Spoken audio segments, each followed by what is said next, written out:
Good evening all of you, how are you all? Welcome to shaping minds Vinu. Actually मेरी बेटी दूसरी तरफ खड़ी है और वो मुझे चिढ़ा रही है, तो मुझे हंसी आ रही है। ठीक है, हम स्टार्ट करते हैं अपना आज का वीडियो। यूनिट 10 हम कर रहे हैं higher education. And higher education में हम कर रहे थे नालंदा यूनिवर्सिटी के बारे में।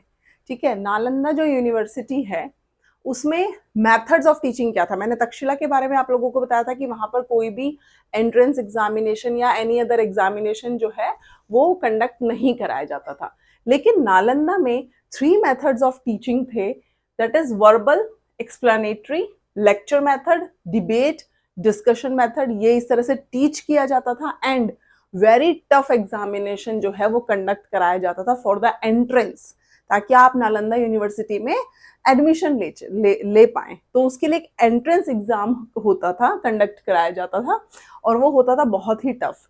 अभी देखिए ह्यून सैंग, मैंने आप लोगों को बताया था 7th सेंचुरी एग्जाम का PYQ है ये, कि ये कब आए थे? ये आए थे 7th सेंचुरी में।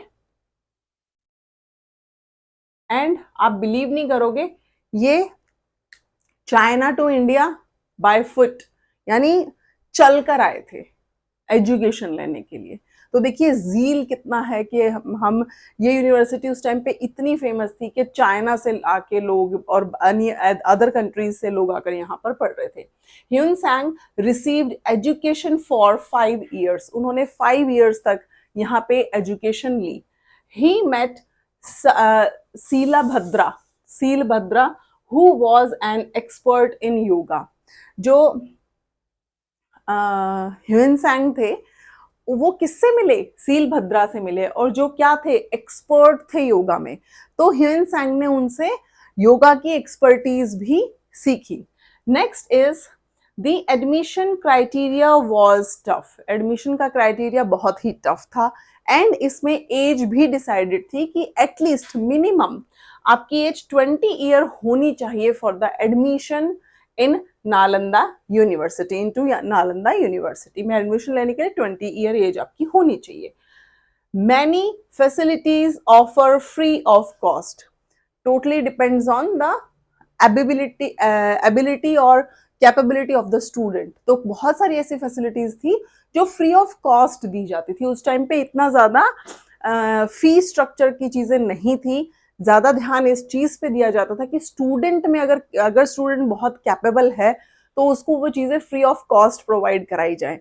आज जैसे एजुकेशन सिस्टम एक कंप्लीटली बिजनेस बन चुका है, उस टाइम पे बिजनेस पे फोकस ना होके क्वालिटी एजुकेशन पे ज्यादा फोकस था।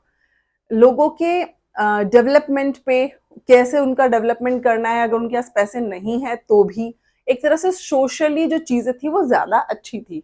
Next is many facilities is done. The कुलपति, जो कुलपति होता था, called as chancellor of the university. कौन थे उस टाइम कुलपति नालंदा यूनिवर्सिटी के?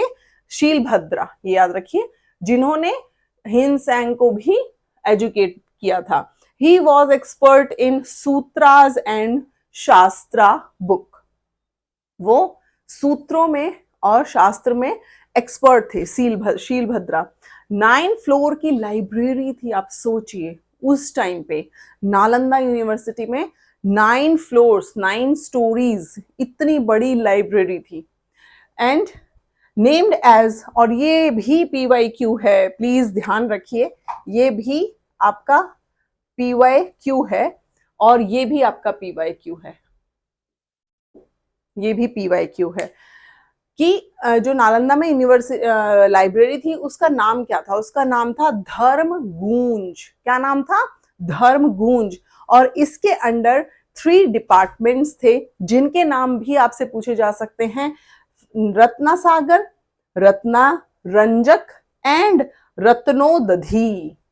रत्ना सागर, रत्ना रंजक एंड रत्नोदधी, ये 3 डिपार्टमेंट थे धर्मगूंज के अंडर। और धर्मगूंज क्या थी? लाइब्रेरी थी नालंदा की 9 स्टोरीज की। Bakhtiyar Khilji destroyed the university by the end of 12th century. मैंने आप लोगों को बताया था ना बख्तियार खिलजी, तो ये वो खिलजी नहीं है जो पद्मावती में थे, ये अलग खिलजी हैं। इन्होंने क्या किया था? इन्होंने ये डर गए थे कि इंडियंस जो हैं, नालंदा यूनिवर्सिटी जो है, इसमें इतनी अच्छी एजुकेशन है, इतने हाईली एजुकेटेड लोग हैं, उनके पास इतना ज्ञान का सागर भरा पड़ा है। तो वो बेसिकली क्या करने आए थे, वो लूटने आए थे, है ना, लूटपाट करने। जो ये उस टाइम पे जो मुस्लिम्स थे, बख्तियार खिलजी और ये जो सऊदी और अदर कंट्रीज से भी आते थे, तो वो उनका मेन मोटिव ये था कि हम लूटपाट करें। तो उन्होंने सोचा कि जो लोग इतने ज्ञानी हैं, उनको लूटना आसान काम नहीं है, उनको हम बेवकूफ नहीं बना पाएंगे। इसके पीछे एक बहुत ही इंटरेस्टिंग स्टोरी थी। बख्तियार खिलजी जो है, क्योंकि वो बहुत ज्यादा बीमार थे, तो वो पहुंचे थे, सबने उनको बोला कि आप नालंदा यूनिवर्सिटी जाइए, वहां के जो वैद्य हैं उनको इतना अच्छा ज्ञान है कि वो आपकी बीमारी को ठीक कर देंगे। तो जब वो नालंदा पहुंचे बख्तियार खिलजी, तो जो वहां के वैद्य थे उन्होंने बोला कि आप इन जड़ी बूटियों को खाइए तो आपकी बीमारी ठीक हो जाएगी।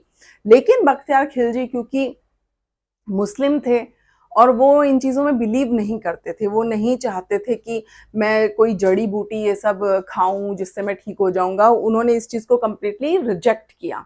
तो जो वैद्य थे उन्होंने क्या कहा, क्योंकि कुरान तो जो मुस्लिम्स हैं उनका बिल्कुल हॉली बुक है ना, बहुत पवित्र। तो उन्होंने क्या किया, उन्हें कुरान दे दी। कुरान देकर बोला कि आप इस कुरान का रोज एक पन्ना पढ़ना। आप रोज जब एक पेज पढ़ेंगे, डेली एक ही पेज पढ़ना है आपको, बस ये कुरान एंड तक पहुंचानी, मतलब डेली एक एक पेजेस करके पूरी कुरान पढ़ लेनी है। उन्होंने कहा ठीक है, ये तो हमारी हॉली बुक है, इसमें तो मुझे कोई किसी तरह का नाराजगी नहीं है, ये तो मैं कर सकता हूँ। तो बख्तियार खिलजी ने क्या किया, उन्होंने पूरी कुरान पढ़ी और एंड ऑफ द डे क्या हुआ, जब वो कुरान कंप्लीट हो गई तो बख्तियार खिलजी भी पूरी तरह से ठीक हो गए थे। तो उन्होंने सोचा कि ये कैसे हो सकता है कि कुरान पढ़ के मैं ठीक हो गया। तो इसके पीछे जो वैद्य थे उनका दिमाग इतना तेज था, उन्होंने क्या किया था, जितने भी पेजेस थे ना, उन पे अपनी जो जड़ी बूटी है उसको पीस कर उसका लेप बना के, और जैसे मैं आपको दिखाती हूँ, मान लीजिए जैसे ये मेरी बेटी की बुक है, नोटबुक, मान लीजिए कुरान हो, सिर्फ मान लीजिए प्लीज, कहीं कोई कुछ लोग इस चीज से डिस्टर्ब हो जाए, वैसा मेरा कोई मीन नहीं है। तो जैसे आप रोज एक पन्ना पढ़ेंगे तो आप, हम लोग ऐसे करते हैं ना, नॉर्मली हम ऐसे करते हैं, फिर अगला पन्ना पलटते हैं, फिर हमें जब दूसरा पन्ना फिर से पलटना होता है तो हम ऐसे करते हैं एंड देन फिर पन्ना पलटते हैं। तो जो वहां के नालंदा के वैद्य थे उन्होंने क्या किया था, लेप लगा दिया था जड़ी बूटियों का।